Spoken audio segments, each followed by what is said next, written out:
Bien, queridos, vamos a abrir la palabra esta tarde en la epístola del apóstol Santiago, la epístola universal del apóstol Santiago, en el capítulo número 1, y vamos a la lectura desde el versículo 12 hasta el 18, en primera instancia. Dice así: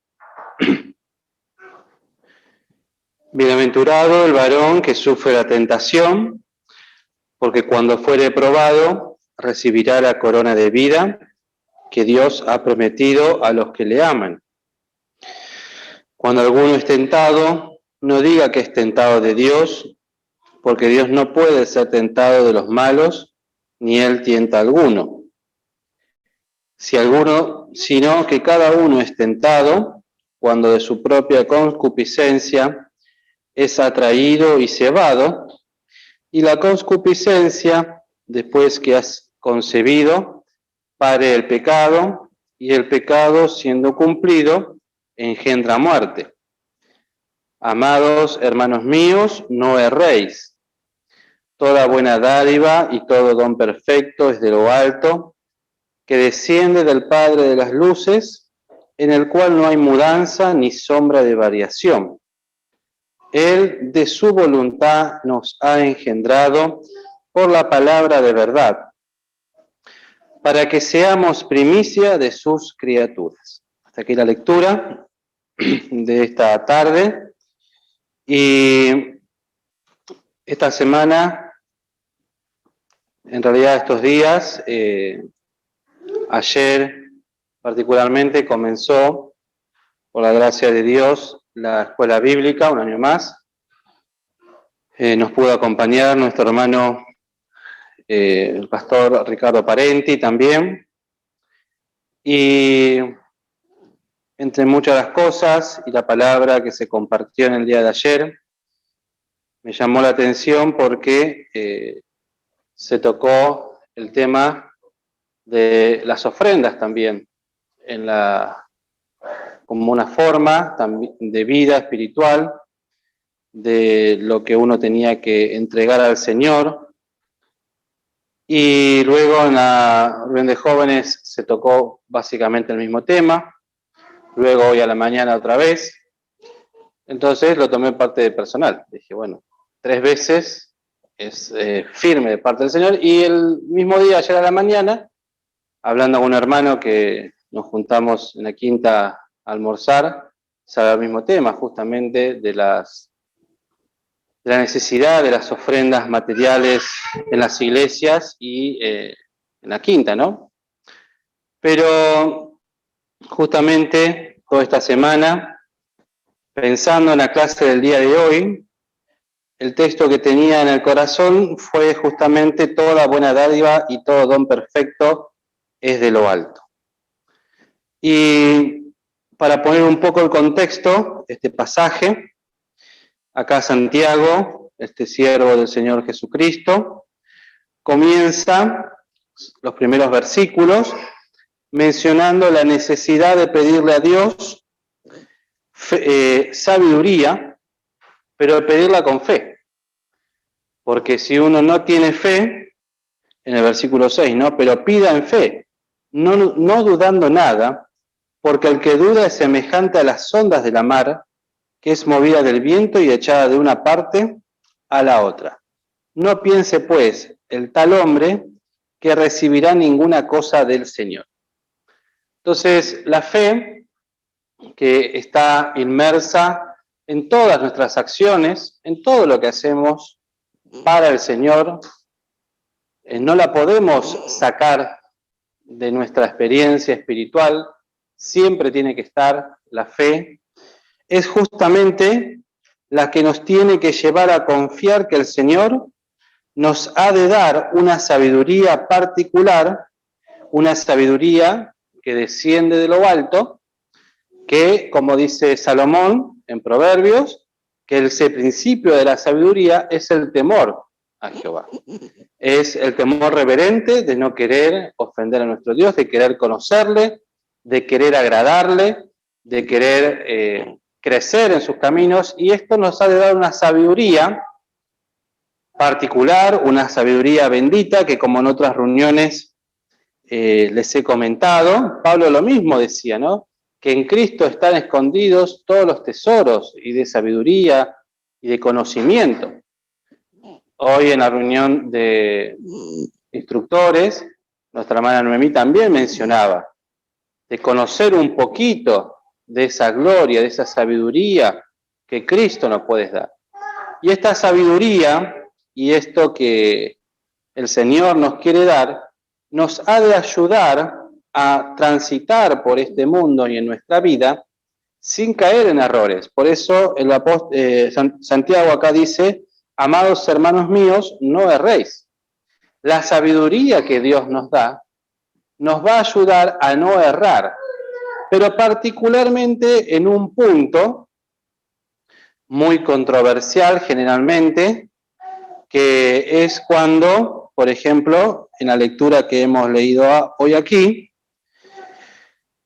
en el versículo 13, que nos dice, cuando alguno es tentado, no diga que es tentado de Dios, porque Dios no puede ser tentado de los malos, ni él tienta a ninguno. Y en el versículo 12 dice justamente, bienaventurado el varón que sufre la tentación. Entonces, la sabiduría de Dios nos ha de ayudar a discernir en nuestra vida personal las distintas situaciones en las cuales nosotros nos encontramos, ya sea de prueba, porque Dios no puede tentar a nadie, pero sí Dios lo que puede hacer es poner pruebas en nuestra vida, situaciones para probar nuestra fe, nuestra tolerancia, nuestra paciencia, nuestro amor fraternal, pero ninguna de estas pruebas que el Señor pone tiene como objetivo hacernos pecar. ¿Y por qué les digo esto? Porque es la sabiduría de Dios la que nos ha de limpiar. Y esto se lo comento porque, bueno, hace un tiempo hablando con una jovencita me contaba que hablaba con otro muchacho que le decía, ¿no? Que Dios es un Dios que tienta y que provoca a pecar a las personas, basándose en los textos, por ejemplo, de cuando David quiere censar al pueblo, que en una parte, en los Reyes, en los libros de los Reyes dice, Dios tentó o incitó a David a contra el pueblo, y en otro pasaje, en Crónicas, dice, y Satanás incitó. Entonces, esta persona decía que para él Dios y Satanás eran la misma persona, que hacía lo mismo, que provocaba lo mismo. Entonces, ¿cómo entender ese razonamiento sino ver y la necesidad de que uno se tiene que acercar al Señor con sinceridad de corazón, con limpieza y con sabiduría? Porque acá si uno lee la palabra de Dios, dice, bienaventurado el varón que sufre la tentación, porque cuando fuere probado recibirá la corona de vida que Dios ha prometido a los que le temen. Entonces, si uno saca esto del contexto, parecería que Dios es el que tienta. Pero Dios no puede tentar, porque es santo, porque Él no puede provocar a sus hijos, a sus criaturas, a caer en pecado, sino que Él siempre ha de procurar, a través de experiencias, de situaciones, que su nombre sea glorificado. Ejemplos siempre muy clásicos, pero muy profundo, y que uno se siente chiquito ante tal experiencia, es la experiencia de Job. ¿Sí? Después que el Señor, todo lo que le hizo pasar, que permitió que Satanás tocase primero su familia, sus bienes, luego su cuerpo, pero Satanás hizo hasta donde el Señor, Dios, quería. Pero con todo esto, Dios, ¿qué procuró en Job? Que Job alabara el nombre del Señor. En ningún momento lo provocó a pecar. Entonces, lo que nosotros tenemos que ver en esta sabiduría que el Señor nos quiere dar es aprender también a discernir en nuestra vida aquellas situaciones que pasan y discernir las cosas que vienen de parte de Dios realmente, como decíamos, pruebas, situaciones que el Señor nos quiere ayudar a crecer en lo espiritual, y discernir lo que son nuestros pecados y nuestras inmundicias y aquellas cosas que provienen de nosotros. Porque, por eso, por ejemplo, acá dice, cuando alguno es tentado, y al tentado, ¿qué quiere decir tentación? Fíjense, en Génesis 3, versículo 1 al 6, por ejemplo, así no buscamos tantos versículos. ¿Qué contexto tiene ese pasaje? ¿Se acuerdan? Satanás se presenta y habla ¿con quién? Con Eva. Y le dice, ¿con qué Dios os ha dicho? Ahí comienza una conversación.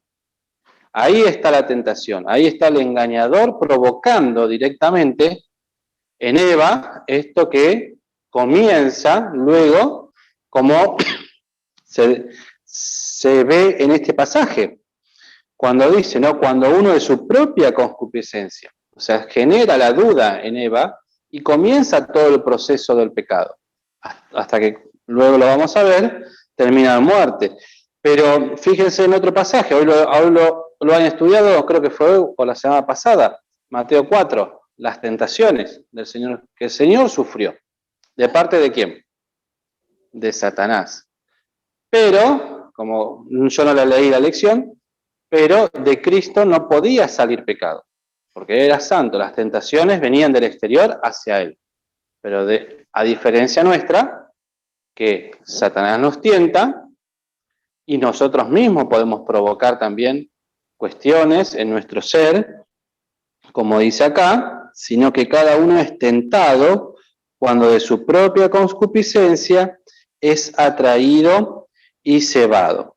Entonces, lo que nosotros vemos es que si bien recibimos tentaciones del exterior, también surgen cuestiones de nosotros mismos. Pensamientos, maquinaciones, situaciones que nos llevan a que, como dice acá, ¿no? Es atraído y cebado. Es cuando uno va a pescar. Ayer el pastor Mariano Medina me decía, Marquito, no sabés las bogas que te estás perdiendo para venir a pescar. Sí, le digo, ¿están grandes? Y mirá, fuimos a pescar el otro día y sacamos entre 3,5 y 4 kilos las bogas. Pero hay que esperar, porque solamente salen cuando vienen los barcos celiareros a cargar o a descargar. Ahí se llena de bogas. Si no, no sacás nada. Pero ¿qué pasa? ¿Por qué las bogas vienen? Atraídas y cebadas, ¿por qué? Por lo que cae de los barcos. Dice, es impresionante, tirás y ya sentís. Y depende el tironcito, sacás o no, porque son chiquititas. Pero cuando es grande, se siente. Entonces, cuando quieras, te vas para allá. Bueno, quedamos que íbamos a hablar. Pero a lo que voy es, de esa manera, el mundo, las cosas que nos rodean, que están preparadas para lo que cada uno necesita.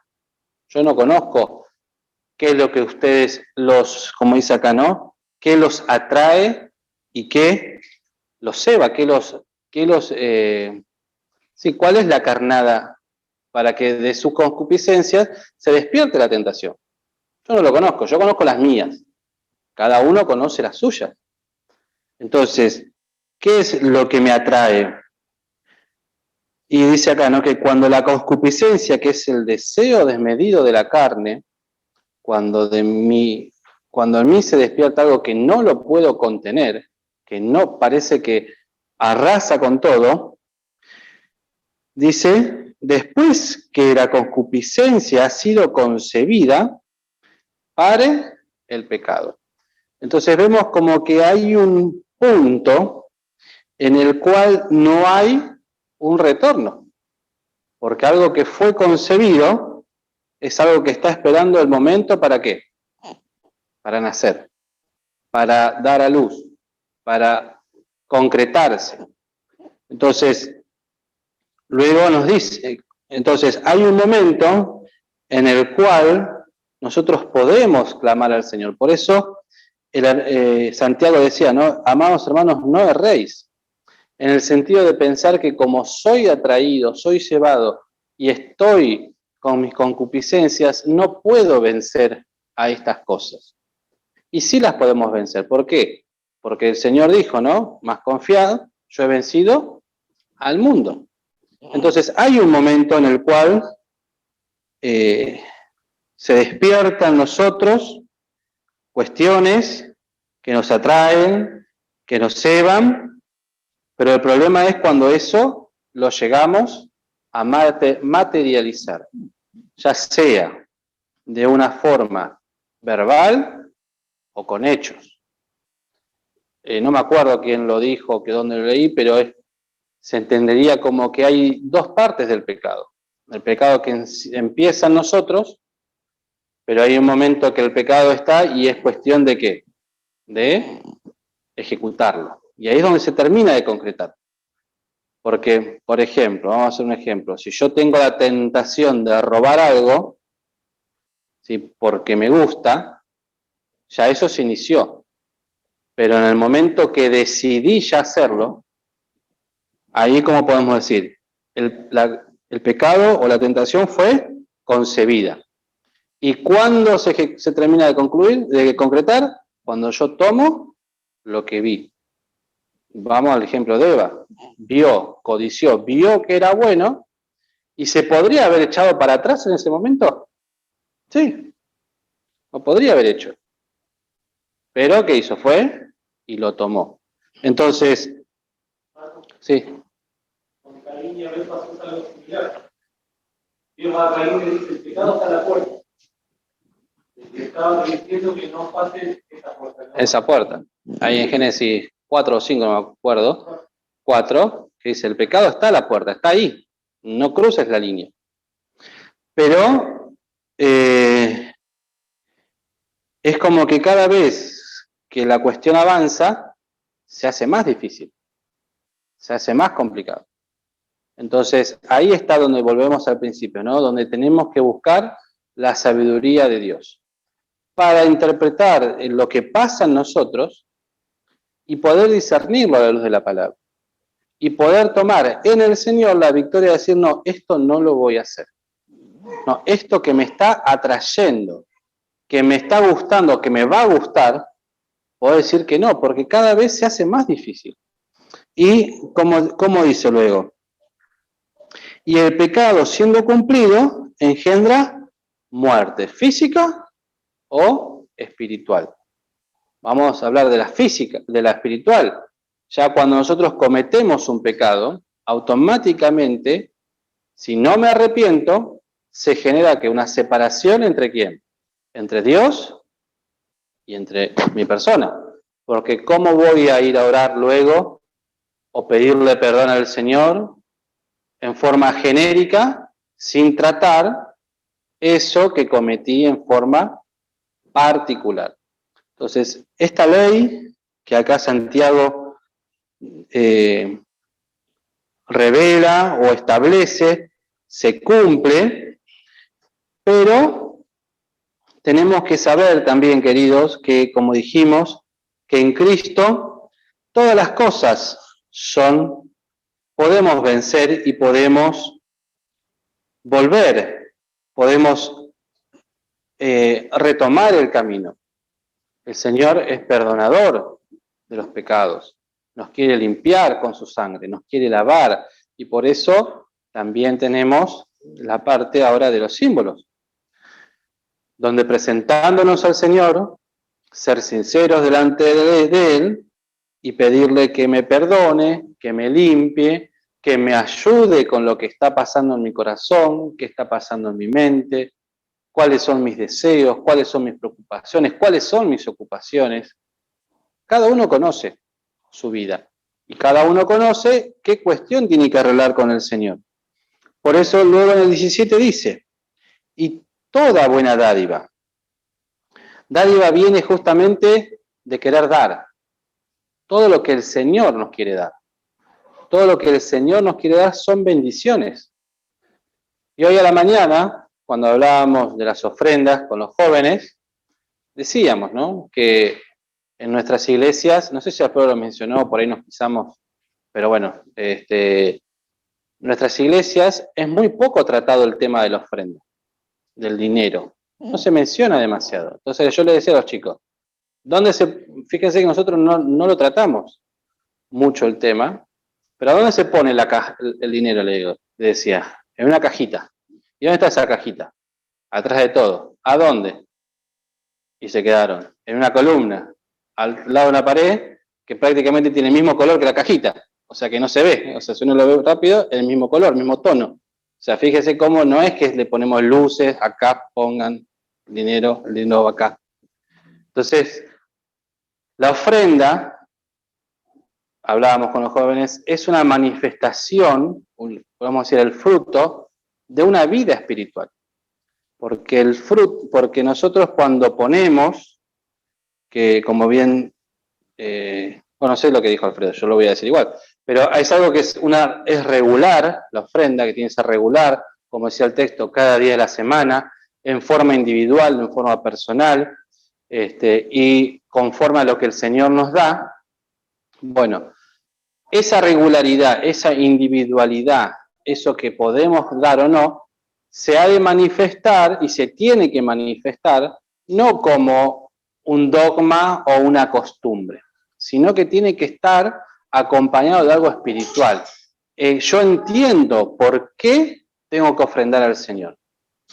Pero ¿por qué lo voy a poder entender? Porque atrás de esa experiencia de ofrendar al Señor hay una vida espiritual que también se ofrenda, se ofrece, se sacrifica, se entrega. Y es la sabiduría de Dios que está incluso en este acto material que es de ofrendar. Es decir, bueno, yo voy a ofrendar al Señor porque entiendo, como dice y tomó Florencia ayer el texto, porque todo es tuyo y de lo recibido de tu mano te damos. Y todo lo recibimos de Dios. Y lo más precioso que recibimos es la salvación, es la vida eterna. Entonces, cuanto más nosotros como hijitos de Dios tenemos, si entendemos que todo es de Dios, si entendemos que toda dádiva, si entendemos que todo don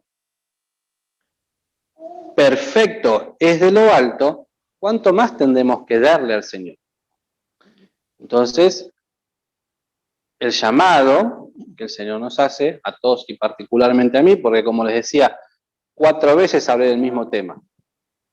Quiere decir que el Señor me está queriendo marcar algo, que tengo que corregir, que tengo que ver, que tengo que mirar, que tengo que atender, porque no lo estoy haciendo bien, porque ya 2 veces es firme del Señor, 4 es muy firme de parte del Señor. Entonces, ¿cómo uno se tiene que ir corrigiendo?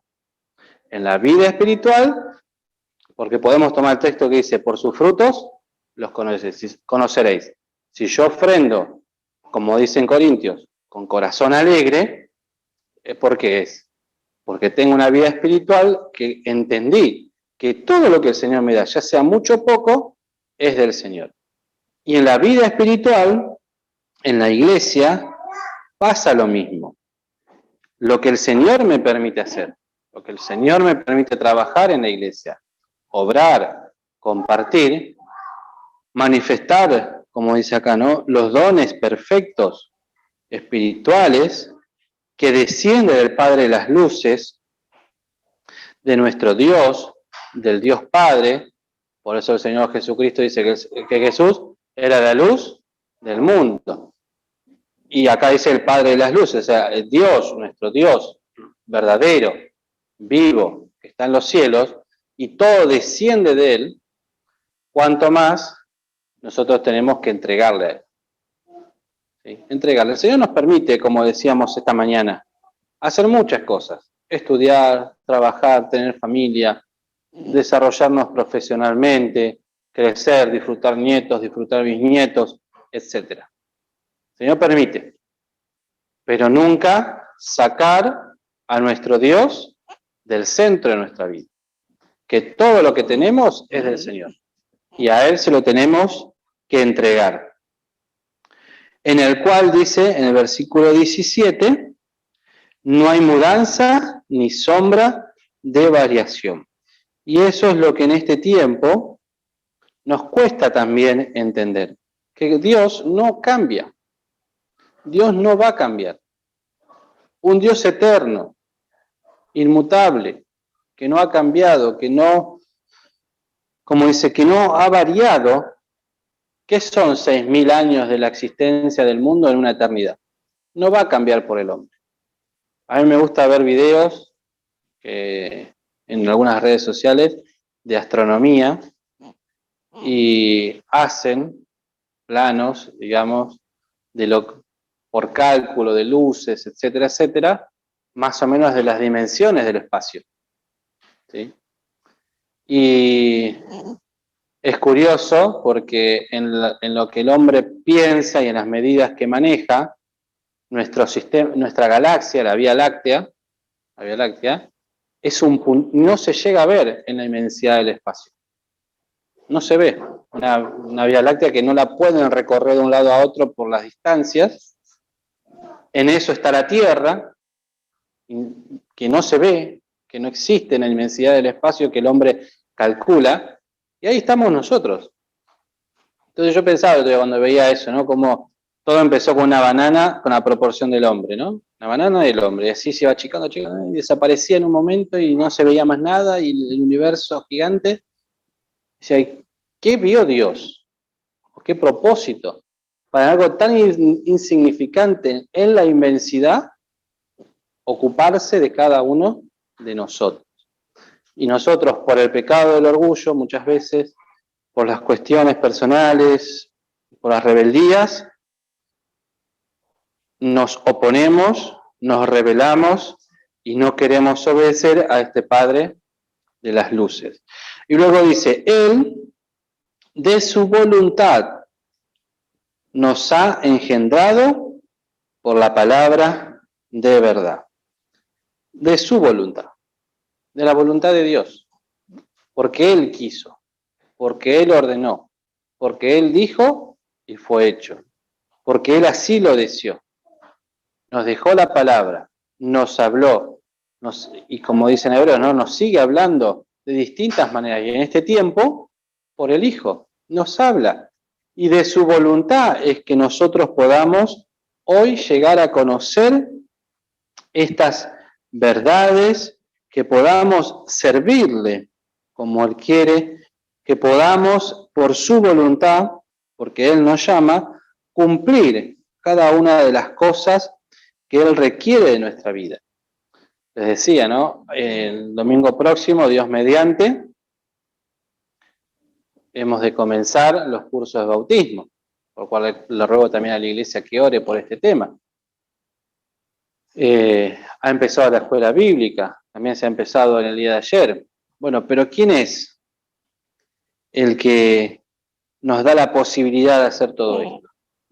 Es el Señor, que por su voluntad, por su palabra, nos llama, nos invita a cumplir y hacer sus propósitos.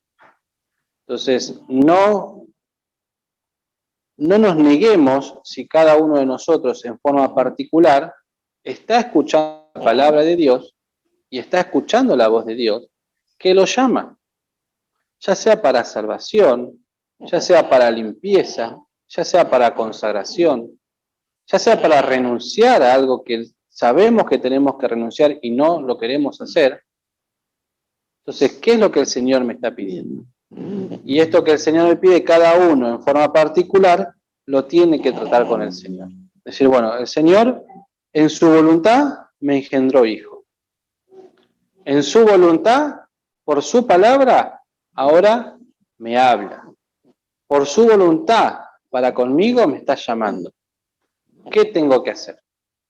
Y es justamente entender que si el Señor me llama, es porque Él quiso y ese llamado viene del cielo y ese llamado justamente lo que quiere, como dice acá, ¿no? Para que seamos primicias de sus criaturas. Si no, creó muchas cosas en toda la inmensidad, pero creó al hombre para que le pueda adorar en espíritu y en verdad.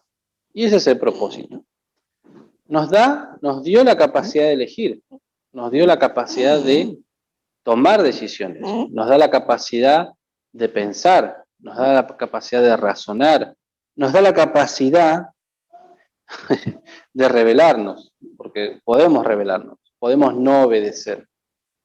Entonces, ¿qué es lo que vamos a hacer? Si entendemos que todo lo que tenemos viene del Señor, si entendemos que todo lo que desciende del cielo es bueno, si entendemos que somos renacidos por la voluntad de Dios, lo único que podemos hacer es humillarnos delante del Señor, pedirle perdón, limpiarnos y pedir esta sabiduría.